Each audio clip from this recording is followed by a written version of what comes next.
4, get my shoes and out the door. 5, I'm alive. 6, 7, 8, feeling great. 9, gonna shine, life is good. I'm doing fine. 10, gonna do it right and do it again, yeah. I look into the sky with all the beautiful color, but there's more than just for me, so gonna share it with another. I got to show, to give, let out. I want to sing and shout. Take a look and see a beautiful morning that turns into a beautiful evening, and together make a beautiful life. And if you wanna see, then come along with me, that's right. Welcome to Experience Michiana. We are definitely in the holiday spirit here, and we hope that you are too. We're so excited to share with you this week's episode. Isn't that right, Dave? That's right, Courtney. And this week I had a chance to chat with Julie from the Elkhart County Historical Museum about EC history in 60. This is something very cool that they started on YouTube, and I can't wait to show you, but we've got lots more, right, Kelly? Yes, we do, Dave, because this is also the time of year that if people did not put up their Christmas tree yet, like Courtney and I, and Dave, did you get yours up? I hope so. But if not, you get to go out and cut down your own Christmas tree. Courtney and I had a chance to do that last year in different parts of the community. And so we're going to take a look back at that. Courtney, it was tons of fun, wasn't it? Yeah, it was so much fun. And I think we even had a huge snowstorm that happened right as we were pulling up. So we were chopping a tree down in the snow. It was a ton of fun. But you know, to get started, Kelly and I were able to visit a locally owned business in Benton Harbor called The Christmas Tree. And you can imagine how excited we both were. Check it out. Today we're at the Christmas Trees shop and we're in Benton Harbor. And we know that you've heard about a partridge in a pear tree, but today we're going to find out all about the red Christmas goose. And we're here today with Madeline and your beautiful daughter, Kathleen. And it's a story really about a Christmas legacy, Madeline, that all started with your mom. And here's a picture of your mom. So tell us, because she came up with the red goose. She did, actually, and it was a time frame after my dad passed away, and I quit my job to spend time with Mom, and so you can only eat so many cookies and drink so much coffee, and she said, we need to find something to do, and I said, okay, that's your job to think of it. So she said we could make something and we could sell it at maybe the Christmas, like Holly Market at Krezel. Okay. And I can't remember the name of the other place that we went Fernwood? as well. Wasn't it Fernwood? It was Fernwood, yes, thank you. Yeah, we did. So we went to the fabric store and Mom picked out two, by the way, she always made our clothes. We always had the nicest things to wear because she made them. Oh my God, and she was very creative. Oh yeah, and on her old treadle sewing machine. Oh my goodness. And so she made this beautiful red Christmas goose. Yep. And she sold it, and that's kind of where the whole Christmas tree started to spark and grow. It did, yeah. Yep. It really did. We had a gaggle of geese. A gaggle of geese. And so you started, was it in the basement? In the basement of my grandmother's house, and we were doing gift little placemat card things for my sister's business in Detroit, Michigan. And so that started there, and lots of potpourri and a lot of smelling goods for Christmas. And it just kept going from there. Okay, so it began to grow, and then I'm sure you couldn't stay in the basement too much longer. No. So where did you go after that? We rented a place over behind us on the highway over here, and it was available, and we said, you know what? We can't do everything here at Mom's house. So we checked it out, and it was something that we could do with, we really couldn't afford to go downtown and rent, something there. But this was perfect because it was right on the highway. Yes. And as soon as we put our sign out in the window, we were putting stock in the store, and all of a sudden I looked up and there were people peeking in the window to see what we were doing because they saw the sign out. And it was just great fun, and it's just been successful no matter what size we were. Right. So we were there in that little place, which is still there, and then this part of the store became available and we came over to see, bought it right away, and we said, okay, let's make the plans. And really, the reason why you're doing what you're doing is because you saw a real need in this community for a place like this. Absolutely. Not anything like it anywhere. And people come from all over, even from Chicago, and even they say, wow, there is nothing like this, even in Chicago. Chicago, Indianapolis, we've had folks in from Ohio, we've had people in from the UP of Michigan. We have a large base of people that like to come in to see us. And you also have a large base of items, from gnomes to Christmas geese, a gaggle of geese, and so many ornaments. And Courtney is going to take us along and show us a lot of the beautiful items that you can purchase here. But before we do that, can I just hold the red Christmas goose? Christmas goose. Oh my gosh. And she feels so good in her hands, doesn't she? She's so balanced. Better than a partridge in a pear tree. What I love about boutique Christmas stores is that you can find the most unique finds, like snowball lights. I mean, who would have thought of that? That's amazing. I obviously collect a lot of Christmas trees. Nutcrackers, that's another super popular thing this year. But what I've been eyeing are these beautiful bulbs. Take a look at these. I have the perfect tree to add to these. And another one that I added this year was a gnome tree. And here at the Christmas tree, well, they certainly have a lot of gnomes. Check these out. These are amazing. Kathleen, I love your gnome section here. This is so awesome. And a lot of people love gnomes this year and have been. Gnomes have been very big for the last couple of years, and we have some really cute ones, like my little buddy here. Now he looks little. He's little, but he does grow. He grows. Okay, I see this. Turn him around and stand on his toes, because otherwise he doesn't come up. Holy moly. He's taller than me. It's taller than her. Amazing. That's Isn't he amazing. And do you guys have a local person who makes these, or? No, we get these from a company. You do, and okay. we've sold like 7 of him this year so far. my So gosh. he's very popular because of his size. It's such a And then he creative can idea go- and concept. And then he can go And there down. you go. So you can just move him about wherever you want. And they come in different sizes Different too. sizes. This one's an expandable one also. Look at that. And of course you have to stand on their little toes to get them to come up. Okay, that's the trick. That's the trick. Look at that. And so we have another one. I love that. I love that. In all different shapes and Different sizes. heights. We have little ones that are on skis or snowshoes, whichever you'd want to. I saw snowshoes. Uh-huh. And then we have some that are on little toboggans, and he's a cute one. He's sledding right down the hill. And these are just such unique finds. How do you go about finding these to put in your store? What's that process like for each year? We search the catalogs and try to find things that you don't see everywhere else. And that's kind of a hard thing to do because there's so much in the catalogs from all the companies that we have. But Mom and Aunt Kathy just seem to be able to pick out the things that everybody loves. They have a great eye for those unique They finds. really do. That's awesome. And I know you do have a lot of things that are locally made, especially your food area, which I was checking in our out food too. room. We got to go to the food room. Okay, let's go. to the Let's food go. room. I'm so excited. Now there's so much around here. You have different sections. There's a baby section, but this is the food section. And this is amazing. And so much of it is locally sourced from Michigan locations too, right? Yes, it is. We try to support all the local Michigan growers. We have made Michigan mints with the state of Michigan embossed on each Oh, mint, and they're very cute. good. And they came out with a new one, a chocolate cherry. Tastes just like a chocolate-covered cherry without all the goo. And you were talking about this cherry pancake syrup. This is another made in Michigan product that is wonderful. It's got cherry pancakes. You just add your water to it. And we recommend adding another little package of dried cherries. Okay. I found they didn't have enough cherries in it because I like cherries. And then we also have the cherry syrup that goes with it. And you brew that together, put a little whipped cream on top, and you have dessert for breakfast. It's delicious. And you have the hot cocoa bombs, which I feel like has been a really hot item this year. Lots of people I've seen asking, where can I get cocoa bombs? They're great for gift giving. They're great for anything. They're And we great for have 'em yourself at home. We have them in 3 different sizes too. We have them in the mug that she has all gift wrapped up for us. It's Oh, by a nice. local lady. She makes these. She's local. And she sells to us and one other place in Saugatuck.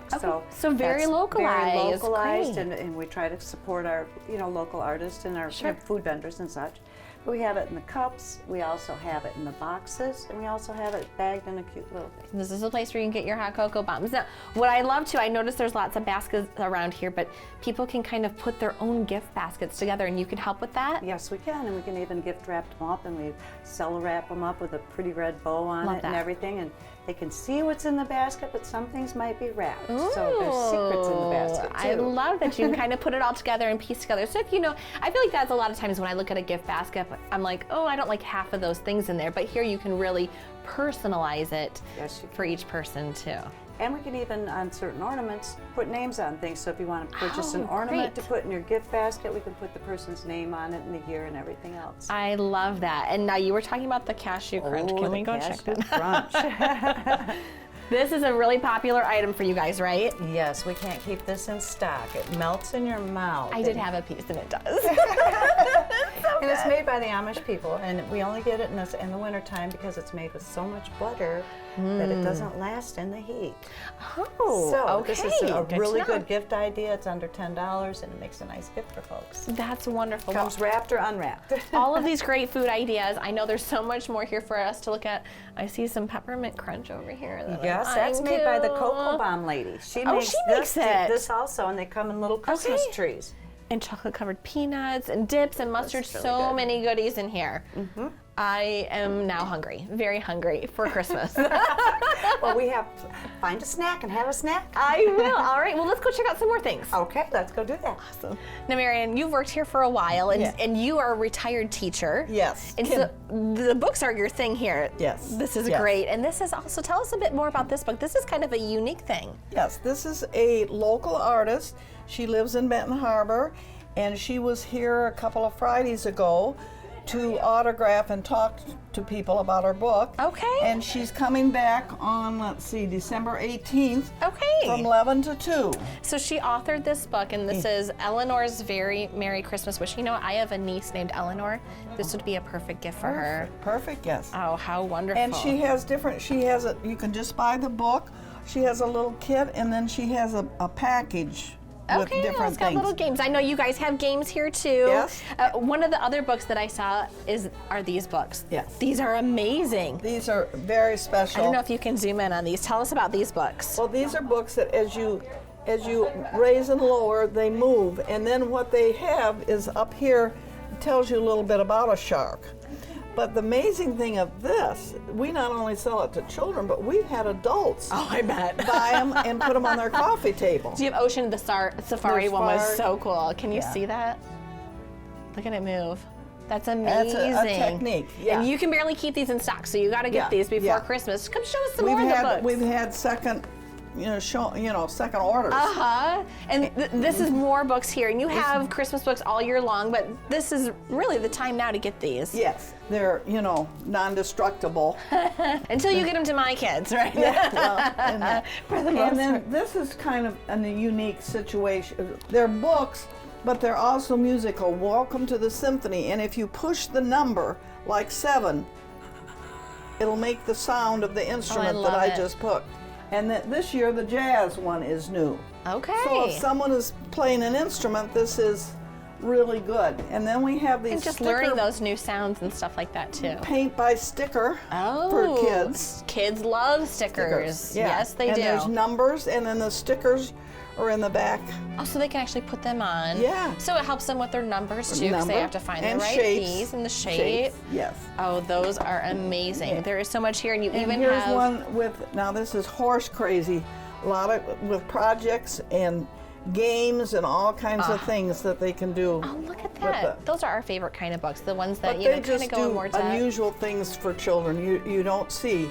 Very unique finds. Yes. Now, over here are the games. And these aren't games that you see just, on the regular shelf at, a local big store. Yeah, like this. These Yeah, are very yeah. unique finds. Well, So- thank you so much for showing us around. I know there's so much to see and do, but I don't want to spoil it for all of you. So you have to come here to the Christmas tree, and we're in Benton Harbor, and I hope that you'll come make a visit because there's plenty more to explore. We only got to a little bit And every of it. day we're getting in more and more things. Great. Because things have been slow. Yeah. Okay. Well, thank you. I'm joined right now by Julie, who's from the Elkhart County Historical Museum. Now, from the entire museum, what do you think people would be most interested in finding out about Elkhart's history? You know, we have just spent about 3 or 4 years reimagining our introductory galleries. We found that people who were coming here had a lot of historic objects that they could see on exhibit, but they weren't really going away with a good understanding of the basic story of Elkhart County. So we went through a long process to change our 3 first floor galleries into an introductory exhibit, which we call Crossroads of Elkhart County. And we start with the earliest people who followed their food through here, the paleo people. And people are surprised to know that there were mammoth and mastodon here, and that people who were nomadic were hunting here. We have some paleo era points in our collection, so we know they came through this general area. People are surprised to learn about the fur trade and the connections between the native cultures and the French. People learn more about the impact of the railroad when they come here, and things like migration patterns that were driven by the opportunities the railroad presented and the rise in manufacturing. For instance, we were a destination for African American people who were moving north out of the agricultural South during what was called the Great Migration. We also give people a kind of a glimpse into the understanding of the Anabaptist culture, the story of migration is so rich and diverse and includes Latinx people, African American people, Europeans, people who were second generation migrants who were in Ohio and moved here. So learning about how this area was populated, I think, is the most interesting to people. We really strive here at the museum to make history be about people. And, you know, when we think about the Lerner Theatre and the history of the Lerner Theatre specifically, I mean, Elkhart was a big entertainment stop for a lot of people on journeys on the railroad as well, right?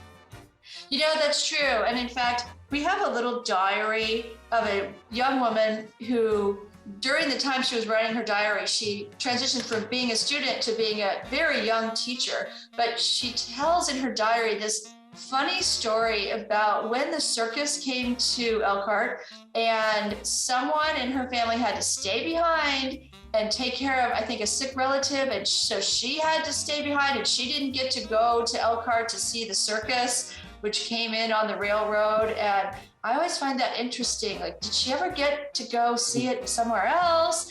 You know, what kind of tension did that create with the other relatives because they got to go and she martyred herself to stay back and, I don't know, watch the baby or the dog or something. So yeah, the trains were critical to the development of industry, but also access to the broader world and entertainment and entertainers, and even just jumping on the train and running over to Chicago. There were great opportunities that the train provided.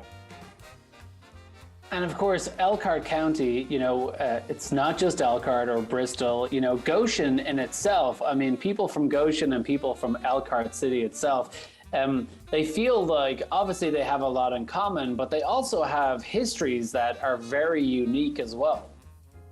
Yes, that's true. And one thing that we try to do here is bring in those stories that represent the broad spectrum of the county. So we have spent the last year on a photo collecting initiative to try to collect images for our collection from underrepresented communities like Millersburg or Foraker, towns that maybe we don't have very many photos, because those stories are different for each part of the county and for each township, and they're often so well represented in the historic imagery. And in fact, that historic imagery is a rich part of our museum collection. Absolutely. And, you know, as you mentioned as well, you're in Bristol, which for a lot of people is easy to get to if they're on the toll road, or if they're not, it's easy to get to as well from everywhere. And Bristol is one of those places that I think people imagine is far away, but really, you know, it's just a couple of minutes, really 10, 15 minutes from downtown Elkhart, for example. Like, it's not that far away.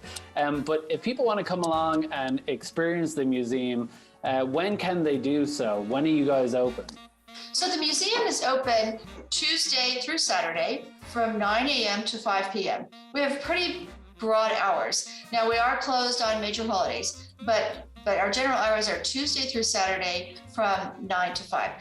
And tell me a little bit about the EC history, the Elkhart County history in 60. What exactly is that? Okay, great. I'm glad to get a chance to talk about this, because we, like all of our cultural partners and arts and organizations that provide in-person content over the last year and a half, have had to adapt to the restrictions of the pandemic.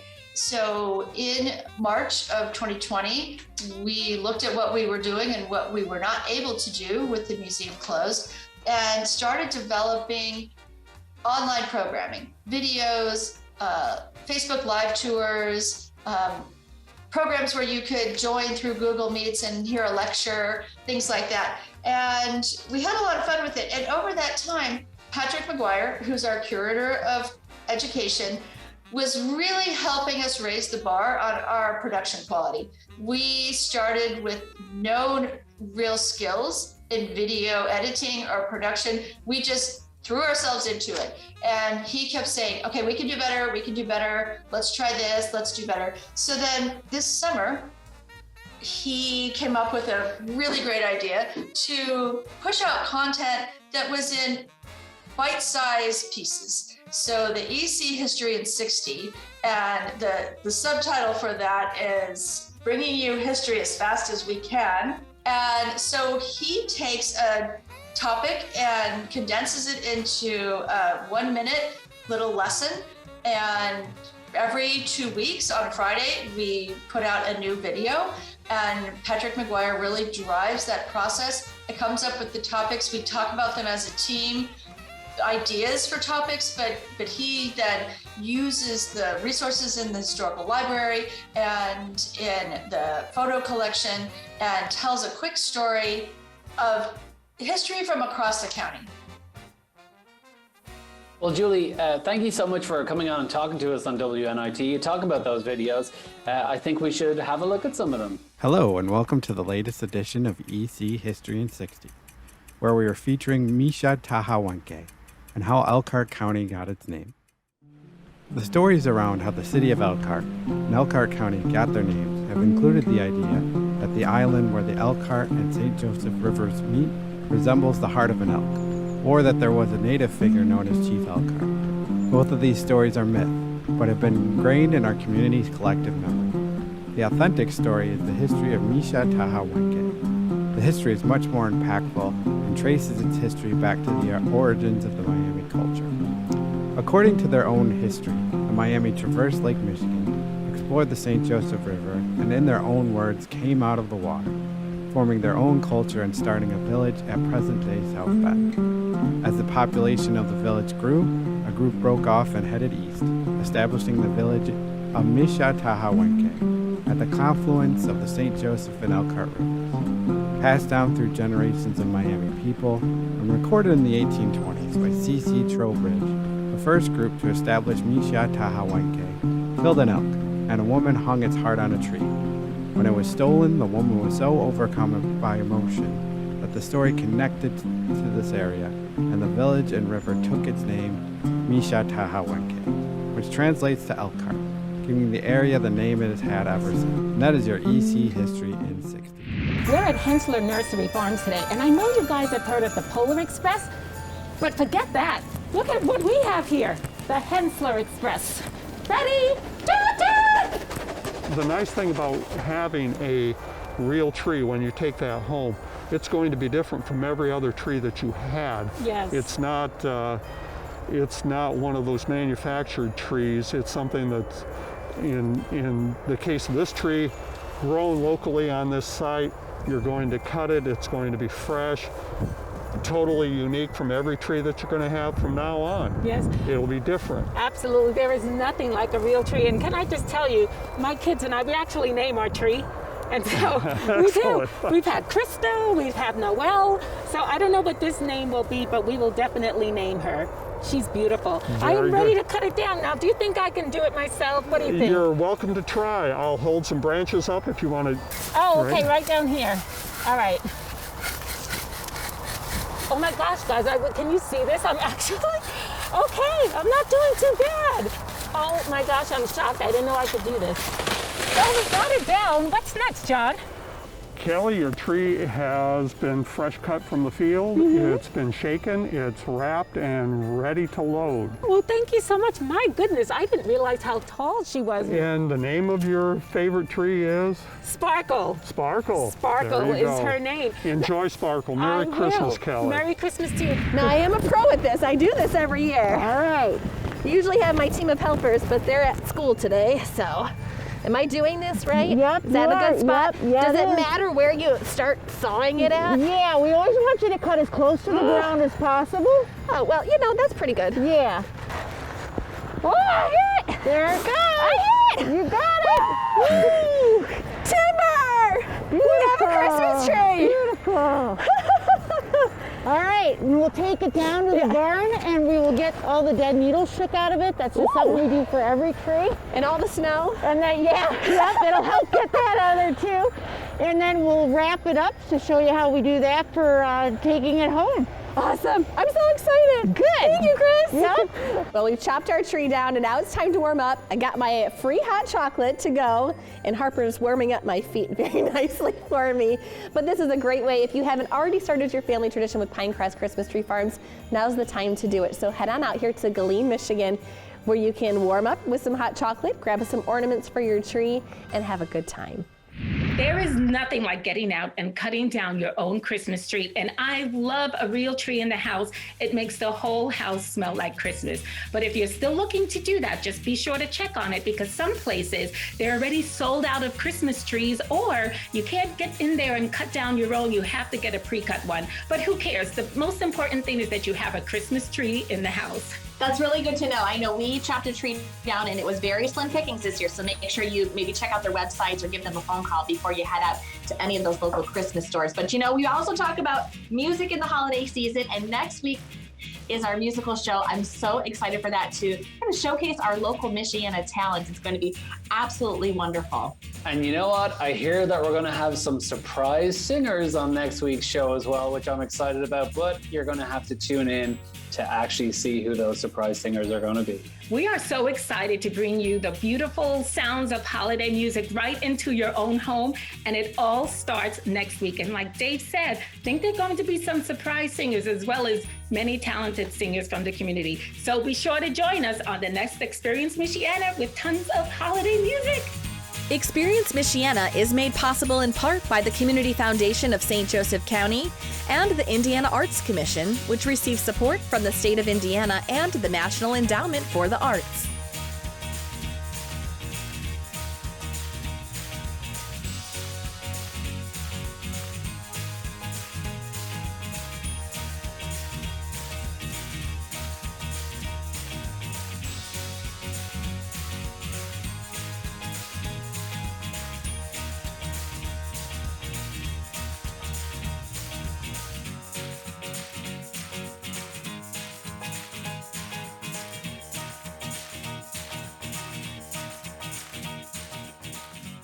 This WNIT local production has been made possible in part by viewers like you. Thank you.